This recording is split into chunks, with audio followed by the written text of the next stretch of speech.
درنو لیدونکو، زه پټان افغان مو په پښتو کمپیوټري زده کړو خپرونه کې هر کله کوم هیله لرم چې روغ جوړ او خوشحاله او خوښ اوسئ.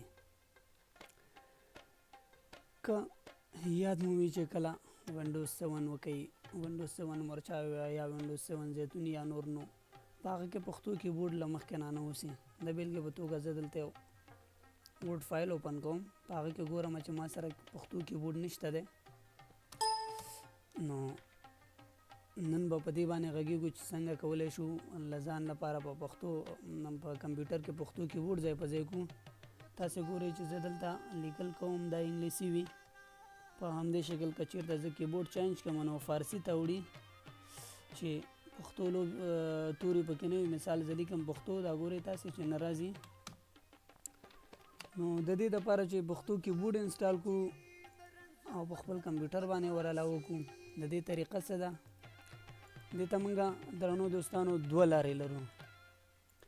لومړنۍ لاره یې دا ده چې تاسې که ګورئ دلته د کیبورډ اپشن دی، دلته به راشئ، په دې به ودرېږئ، رایټ کلیک به وکئ، سیټینګ ته به راشئ.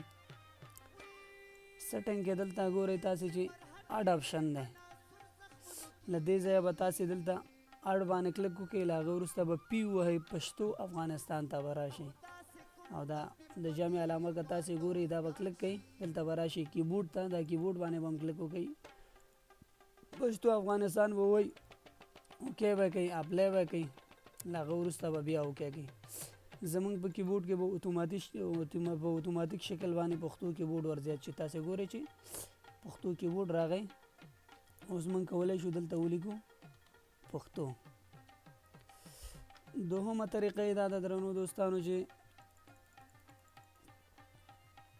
دویمه طریقه یې دا ده چې که چېرته زه دا له دې ځایه ریموف کړم بېرته اپلای وکړئ.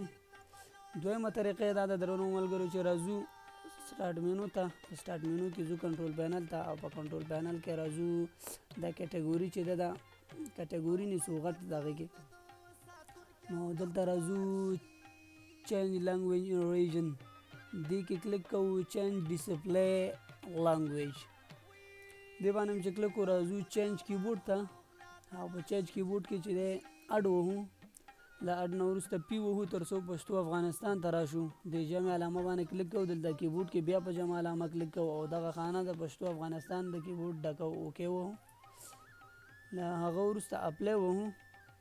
که چېرته هم کوم کیبورډ په کار نه وي، مثلا زما پرشن کیبورډ نه دی په کار، دا ریموف کوم، له هغه وروسته اپلای وهم، اوکې وهم او بیا اوکې وهم. نو په دې شکل سره به زموږ په دغه کې پښتو کیبورډ ور علاوه شي. اوس که چېرته پښتو لیکل وغواړو، مثال لیکو پښتو زما مورنۍ ژبه ده، زه په خپله ژبه، زه په خپله مورنۍ ژبه د زده کړې حق لرم. نو تاسې وکتل درنو ملګرو چې پښتو کیبورډ په خپل کمپیوټر کې څنګه ور علاوه کړه. په دې شکل سره تاسې کولی شئ چې په خپل کمپیوټر کې پښتو کیبورډ ور علاوه کړئ. تر هغې چې زه پټان افغان په یوې نوې خپرونه کې ستاسې په چوپړ کې حاضرېږم، په لوی الله تعالی مو سپارم.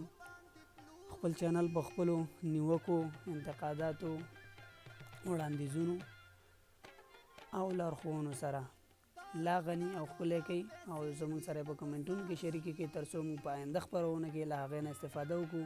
تر هغې هم په لوی خدای سپارم. د خدای په امان.